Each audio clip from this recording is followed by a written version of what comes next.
Et avant de s'entretenir avec ses homologues, Emmanuel Macron s'adressera aux Français tout à l'heure à 13h. Le président souhaite expliquer les enjeux de ce sommet qui seront autour de l'économie mondiale, la sécurité internationale, la lutte contre les inégalités ou encore les incendies qui ravagent en ce moment l'Amazonie. Et Info Europe 1, une rencontre était également prévue entre les géants du web et Emmanuel Macron pour notamment s'engager à plus de transparence sur Internet. In fine, c'est annulé après la brouille entre Emmanuel Macron et le président américain sur la taxe GAFA. Les précisions de Jean-Rémy Baudot. Ce devait être l'un des trophées de la présidence française du G7. Mettre tous les grands acteurs du numérique autour d'une même table et leur faire signer une charte pour, je cite, un Internet ouvert, libre et sûr, comme l'indique un document édité par l'Élysée.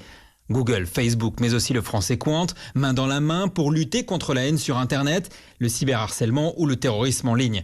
La signature était prévue hier à l'Élysée, sauf que l'événement a disparu de l'agenda officiel. La charte n'est plus disponible dans les boucles de travail des collaborateurs, bref, ça coince. Officiellement à l'Élysée comme à Bercy, on explique que ça n'est qu'un report, on plaide le conflit d'agenda et on jure que la charte est toujours en discussion. Sauf qu'en coulisses, un participant souffle que les géants américains ne signeront pas publiquement. Donald Trump les en empêche, dit-il. Un boycott en rétorsion à la taxe française sur le numérique dénoncée par Washington. Emmanuel Macron voulait hier une photo au G7 avec les GAFA autour de lui. Il ne parlera finalement d'Internet que lundi avec des chefs d'État.